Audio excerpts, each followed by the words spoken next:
साई राम ओम गुरु। अध्याय 17। खड़े बाबा।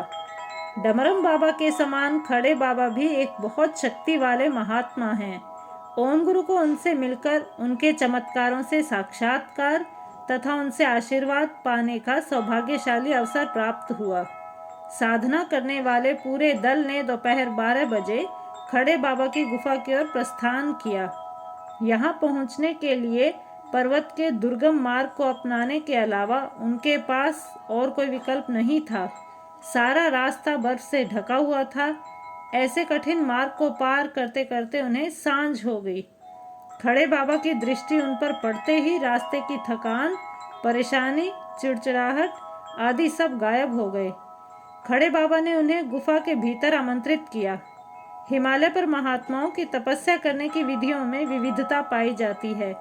खड़े बाबा भी उनमें से अपवाद नहीं थे।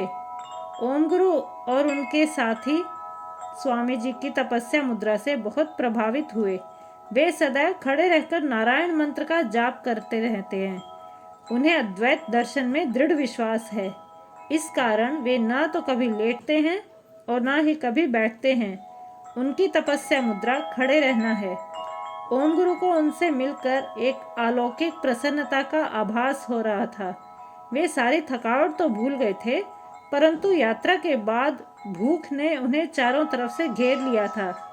भूख से सबके मुरझाए चेहरे देखकर खड़े बाबा ने उनसे भोजन करने का आग्रह किया।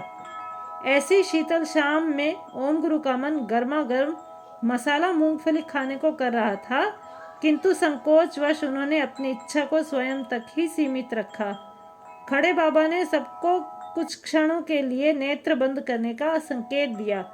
जब सबने आंखें खोली तो सामने गर्मा गर्म उबली हुई मूंगफली को परोसा हुआ पाकर उनके आश्चर्य का ठिकाना न रहा। बिल्कुल वैसी ही जैसी ओम गुरु के मन में थी। बारीक कटे हुए प्याज, टमाटर, धनिया पत्ते व मसाले से सुसज्जित, जिसकी सुगंध सबको खाने के लिए अधीर कर रही थी। सबने खड़े बाबा का निर्देश मिलते ही आनंद होकर उसका स्वाद लिया। मूंगफली खाते ही ओम गुरु को गर्म चाय पीने की तलब हुई, किंतु पूर्ववत किसी से नहीं कह पाए।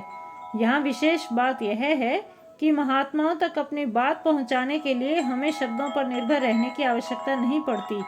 खड़े बाबा ने पुनः सबको आंखें बंद करने का निर्देश दिया। कुछ ही क्षणों में उन्होंने भाप छोड़ती गर्म चाय प्रकट कर सब आगंतुकों को तृप्त तो किया ही, साथ ही अपनी शक्ति का परिचय देकर चकित भी कर दिया तथा सिद्ध कर दिया कि तपस्वियों की शक्तियां असीमित होती हैं। सबके चाय पीने के पश्चात बाबा ने उन्हें उपदेश दिए।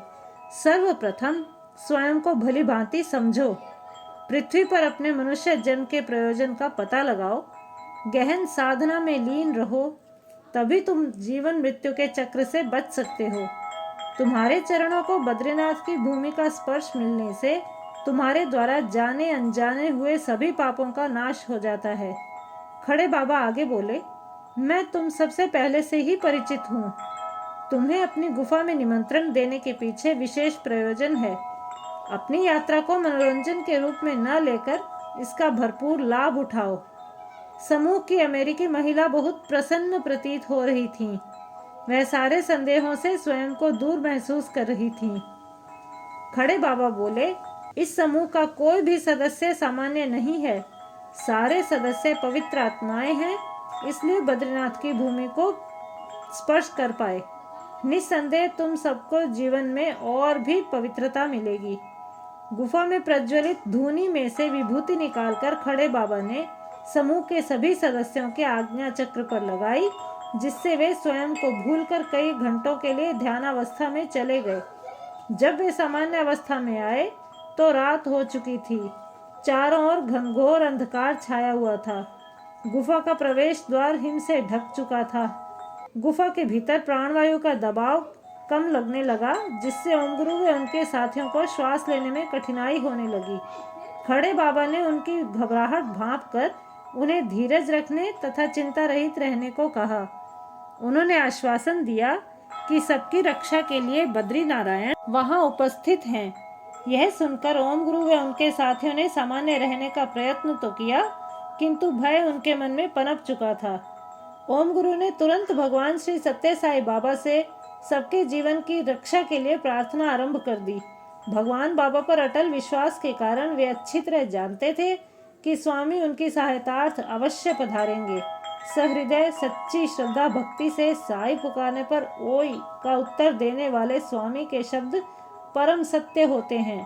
भेद तो केवल नामों में है। बद्री विशाल कहो या बद्री नारायण या फिर साई, हैं तो सब एक ही। खड़े बाबा ने लोहे की एक छड़ से बर्फ की दीवार को तोड़ना शुरू किया। शीघ्र ही बर्फ हट गई और गुफा का प्रवेश द्वार खुल गया। बाहर घुप अंधेरा था। हिमालय का अंधेरा असाधारण होता है। इसमें यदि कोई एक बार मार्ग भटक जाए तो जीवन में दोबारा सही रास्ता पकड़ पाना संभव नहीं। अंततः जीवन लीला का अंत एक हिमशिला के रूप में हो जाता है। इसलिए रास्ता सुनिश्चित होने पर ही अंधेरे रास्तों पर निकलने की जोखिम उठानी चाहिए। समूह के सभी सदस्य अंधेरे में अनजान रास्ते पर निकलने में हिचकिचा रहे थे। उनकी घबराहट देख खड़े बाबा ने उनका मार्गदर्शन करते हुए बताया, यहाँ से 100 फुट सीधे जाने पर तुम्हें 2 व्यक्ति मिलेंगे। तुम सब उनका अनुसरण करना। ऐसा ही हुआ, किंतु दोनों व्यक्तियों की चाल बहुत तेज थी। उनका पीछा करने में सबको खूब ऊर्जा का व्यय करना पड़ा। इतने वेग से पीछा करने के उपरांत भी दोनों व्यक्ति मंदिर परिसर आने तक विलुप्त हो गए। ऐसी लीलाएं तो केवल नाटकों में ही देखने को मिलती हैं, परंतु वास्तविक जीवन में खड़े बाबा के साथ ओम गुरु को हुए अनुभव तथा उनकी लीलाओं का आनंद ओम गुरु को आकाश भ्रमण के आनंद का एहसास दिला रहा था। आज भी खड़े बाबा के स्मरण मात्र से ओम गुरु का मन प्रफुल्लित हो उठता है।